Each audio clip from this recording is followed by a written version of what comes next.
Ascensão das classes sociais no Brasil é o tema de hoje do seu Agenda Econômica. Está aqui conosco o professor Márcio Postman, presidente do Instituto de Pesquisa Econômica Aplicada, IPEA. Participa dessa entrevista o jornalista Davi Emerick.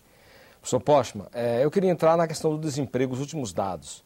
A taxa de desemprego da economia brasileira atingiu em setembro último a marca de 6,2%, o índice mais baixo da série histórica iniciada em 2002 pelo IBGE.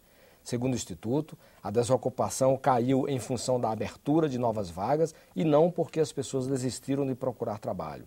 Em agosto de 2009, a taxa de desocupação era de 8,1%. Com algumas oscilações, veio caindo até chegarmos aos 6,2%. Nesse mesmo mês, setembro, o rendimento médio real dos trabalhadores em todo o país atingiu a marca de R$ 1.499, um aumento real de 6,2% sobre o valor de setembro de 2009. Que análise o senhor faz desses dados? Bom, primeiro, um aspecto técnico. Esses dados do IBGE são dados referentes a somente 6 regiões metropolitanas. Não são dados do Brasil.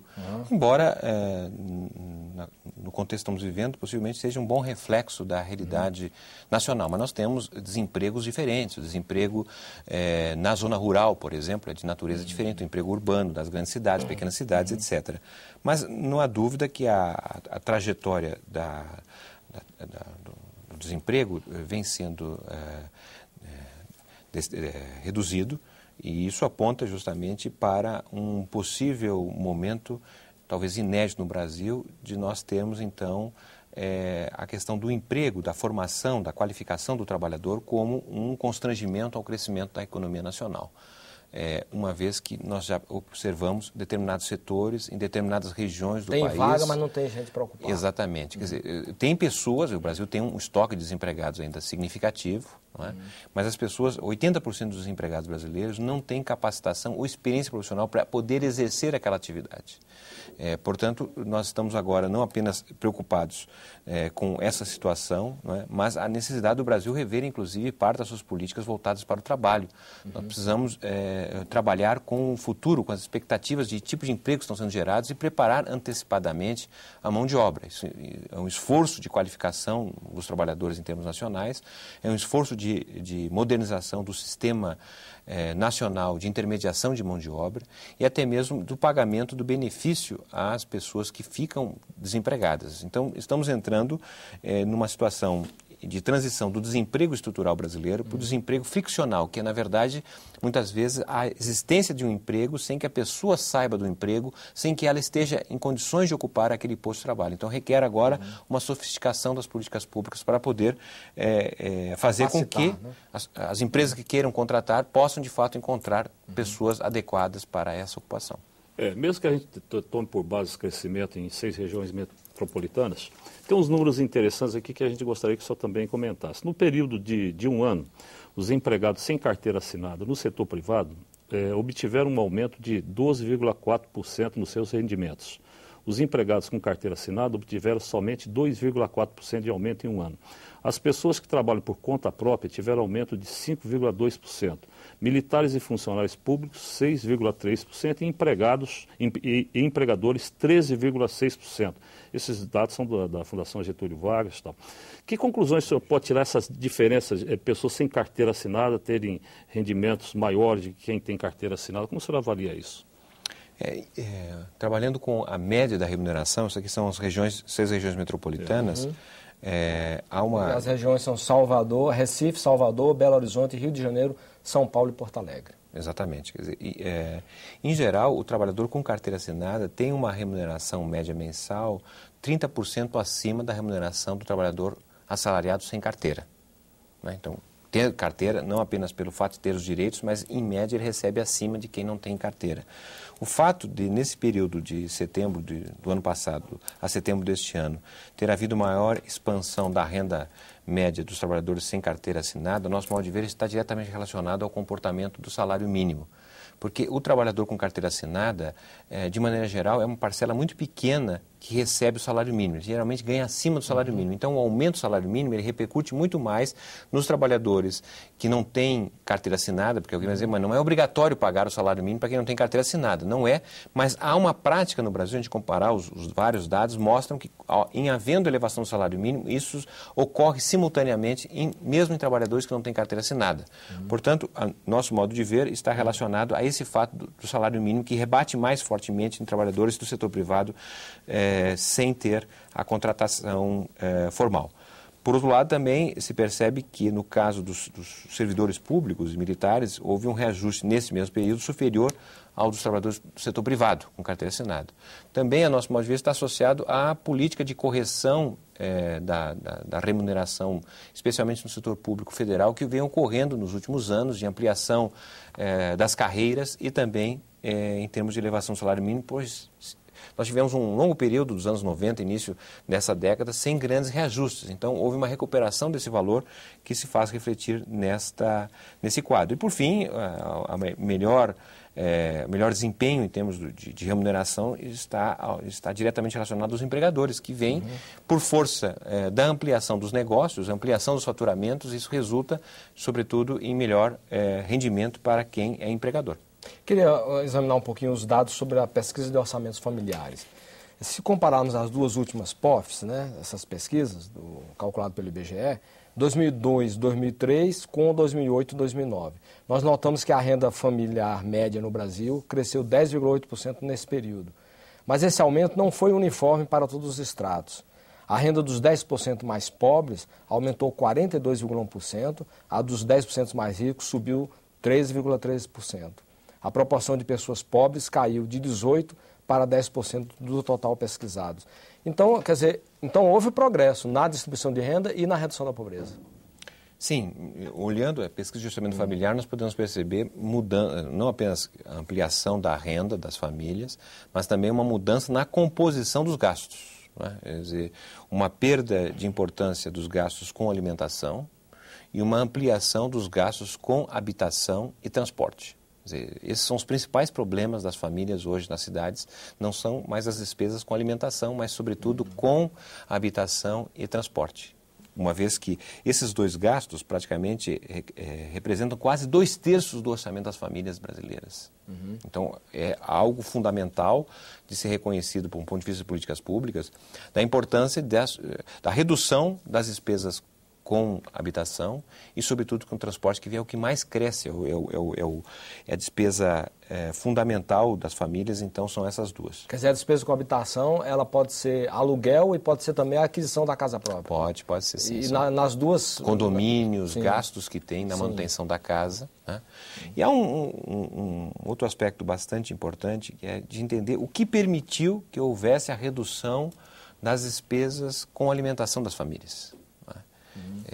A nosso modo de ver, isso remete inclusive a um debate que ocorreu nos anos 50 e 60, que se acreditava que o Brasil não teria condições de ampliar a oferta de alimentos, dado a rigidez na estrutura fundiária, nas técnicas de produção, etc. E nós tivemos um salto, uma revolução, digamos, no campo, que permitiu hoje o Brasil ser o segundo maior produtor de alimentos do mundo, não é? E essa elevação foi compatível com o crescimento da população e permitir que esses alimentos não subissem a tal ponto que tornassem impeditivos às famílias. Quer dizer, em termos relativos, os preços dos alimentos não cresceram na mesma magnitude que a renda das famílias, de tal forma que isso permitiu a elas não apenas substituir produtos que se consumiam no passado, mas encontrar alternativas de menor custo para o seu sustento. Mas o aumento da renda também, porque o consumo de alimentos é um tanto inelástico, né? Arroz, feijão e tal. O aumento da renda implica também ele poder gastar em outras coisas ou manter o gasto com alimentação ou até diminuir. Eu acho que tem alguma relação com o aumento da renda, isso aí? Tem os gastos chamados incomprimíveis, né? Por exemplo, alimentar, morar e se transportar é incomprimível, não tem como você viver sem usar isso. Agora você pode reduzir em saúde, pode reduzir em educação, com consequências, evidentemente, nisso. Mas nós tivemos, ao nosso modo de ver, esses dois movimentos. A elevação da renda das famílias, essa elevação é muito mais estimulada pelo fato de você ter mais pessoas na família que trabalham, e também pelo fato de haver uma redução no número de membros das famílias. Né? Porque antes você tinha uma família com 5, 6 pessoas, agora tem uma família de 2, 3 pessoas, então a renda per capita, ela cresce por um fator estatístico nesse sentido, né? Mas não há por que não deixar de reconhecer que, de certa maneira, houve uma melhora em termos reais da renda e, por outro lado, em termos relativos, os preços dos alimentos não seguiram na mesma proporção do que a elevação dos salários. Está vendo um trabalho do IPEA, a contribuição do rendimento das mulheres na renda das famílias aumentou de 30,1% em 92 para 40,9% em 2009. Isso mostra o efeito do ingresso das mulheres no mercado de trabalho. Essa participação deve continuar crescendo? Isso foi importante para a alteração da distribuição de renda no Brasil? Nós acreditamos que é inexorável a maior presença da mulher no mercado de trabalho. Nós estamos longe de termos os mesmos parâmetros verificados em países desenvolvidos, então ainda há um espaço para a mulher crescer do ponto de vista da sua presença no mercado de trabalho. Também precisamos reconhecer que os postos de trabalho que mais se expandem no Brasil são postos vinculados a serviços, que de maneira geral eles abrem uma perspectiva melhor para a mulher entrar no mercado de trabalho do que os postos de trabalho na agricultura e na indústria. Então, a trajetória da expansão do emprego certamente é um elemento que oferece melhores condições da mulher disputar o posto de trabalho com o homem. E, certamente, outro aspecto que é inexorável de ser reconhecido é a mudança na estrutura das famílias. Na realidade, as famílias que mais crescem no Brasil são famílias monoparentais, são famílias constituídas de um adulto e uma criança. E na maior parte das vezes, essa criança é chefiada por uma mulher, quando não um idoso. Então, também a mulher passa a ter um papel muito importante na chefia da família. E, na realidade, são famílias muito diferentes daquelas que a gente conhecia há 30, 40 anos atrás, famílias de 4, 5 pessoas, em que o homem era o chefe de família. Agora, cada vez mais, cresce também a presença da mulher, o que torna a ela um papel mais complicado, porque ela não apenas exerce o trabalho fora de casa, como também o trabalho dentro de casa. Então, ela está submetida a uma dupla jornada e, muitas vezes, essa dupla jornada não é reconhecida internamente, muito mais pela sociedade como um todo. Professor, a gente já falou em ascensão, classe C, que a classe C hoje virou um sinônimo até de debate sociológico, a importância que a classe C passou a ter no país. Como o senhor analisa o movimento de ascensão, esse movimento de ascensão que tem sido identificado e que diz que 32 milhões de brasileiros se movimentaram dos estratos mais baixos para a classe C no período de 2000 e 2010. Por exemplo, aumento da renda, melhores oportunidades de trabalho. Em 2002, comparado com 2010, as classes A e B representam aí 13%. Em 2010, isso vai para 15,5%. Classe C, em 2002, 44%, que esse foi o grande salto, vai para 52%, quer dizer, parece que a pirâmide começa a ficar um pouco mais democrática. Em 2002, a chamada classe D e os remediados classe D, 12,5% em 2002, vai para 14% em 2010 e as classes pobres, a classe E, os pobres que estariam na classe E, saem de 30,5% e descem para 18,5%. Isso é um movimento democrático? Como a senhora analisa esses números aí? Eu diria que esse é um movimento de mobilidade social, né? A mobilidade social talvez seja um dos principais charmes do capitalismo brasileiro, né? Um capitalismo que não fez reformas, quer dizer, não alterou a sua estrutura patrimonial, mas, de certa maneira, foi algo que permitiu mobilidade, haver uma mobilidade na estratificação da sociedade, não é? Infelizmente, nós passamos 2 décadas, as décadas de 80 e décadas de 90, que foram décadas de praticamente imobilidade. Baixo crescimento econômico, havia uma dificuldade, especialmente na classe média, de ter a garantia de que os filhos da classe média pudessem reproduzir um padrão equivalente dos pais. Nós tivemos sinais de regressão social. E agora, nesse período mais recente, então nós voltamos a observar uma maior mobilidade na sociedade. Sim, se o senhor pudesse resumir em 4, 5 pontos, o que determinou essa mobilidade? Foi só o Bolsa Família? Não. Só os programas sociais? Não. A Previdência? O que de fato foi determinante para que se deflagrasse entre 2002 e 2010 esse processo de mobilidade social? Essa mobilidade social ela é muito mais na base da pirâmide social. Até, de tal forma que essa pirâmide mudou, passou de 13 para 15,5. Sim, eu sei, mas ela cresceu.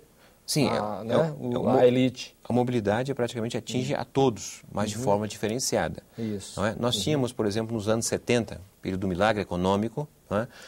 Havia também mobilidade de forma generalizada, só que era diferente. Os segmentos da cume da pirâmide, não é? O topo da pirâmide, se mobilizavam mais rapidamente. A gente sempre dava o exemplo de que os ricos no Brasil chegavam no edifício, pegavam o elevador e subiam muito rapidamente. Né?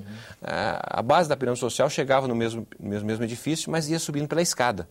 Não é? Também subia, mas agora nós estamos uma espécie de uma certa inversão nesse sentido, porque os segmentos de menor renda vêm ascendendo mais rapidamente.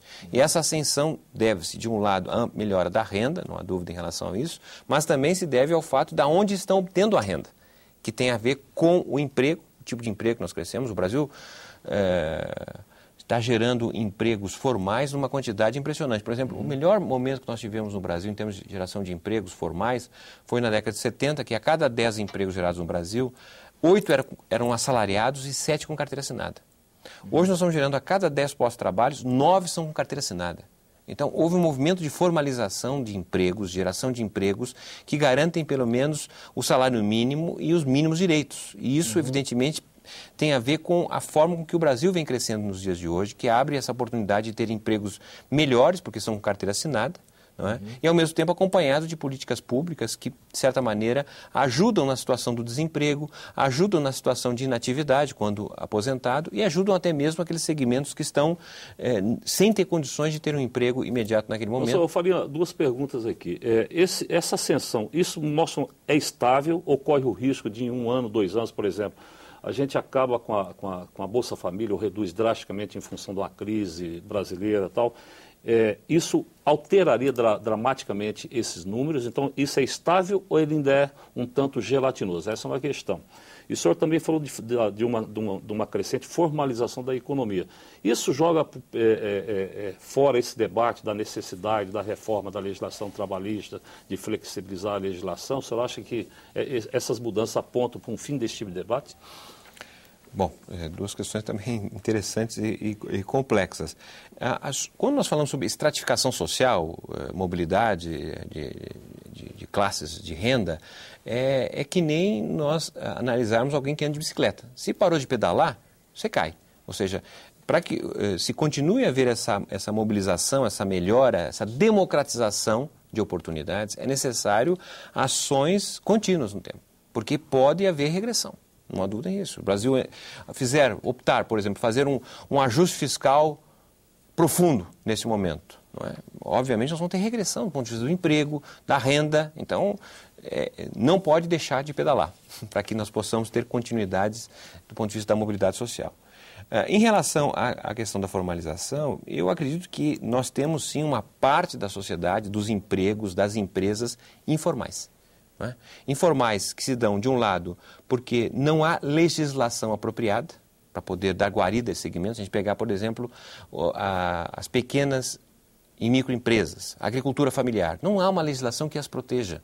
A consolidação das leis do trabalho não dá conta disso porque a CLT, de maneira geral, está voltada para o trabalhador subordinado, empregado. Quem não é empregado está fora dessa situação, apesar dos esforços da CLT. Então, eu diria, é fundamental, a nosso modo de ver, tratar de nós termos uma legislação trabalhista mais ampla, que tem a capacidade de incorporar segmentos que não são empregados, como é o caso, por exemplo, dos trabalhadores ambulantes, da agricultura familiar, trabalhadores independentes, conta própria e tantos outros que não se enquadram na categoria de empregados. Ao mesmo tempo, é fundamental, na verdade, um esforço para potencializar e valorizar as micro e pequenas empresas. Né? Participamos da ideia de que o Brasil precisaria, a exemplo do que ocorreu na agricultura, que criou um ministério, né, para a agricultura familiar e um ministério para a grande agricultura, nós temos também um Ministério do Desenvolvimento do pequeno negócio e do grande negócio. Porque isso precisaria, de certa maneira, vir acompanhado de políticas de crédito, políticas de inovação tecnológica e tantas outras ações que são fundamentais para o desenvolvimento dos pequenos negócios no Brasil. O que muda na estrutura de consumo com a mobilidade social? No próximo bloco. Aguarde.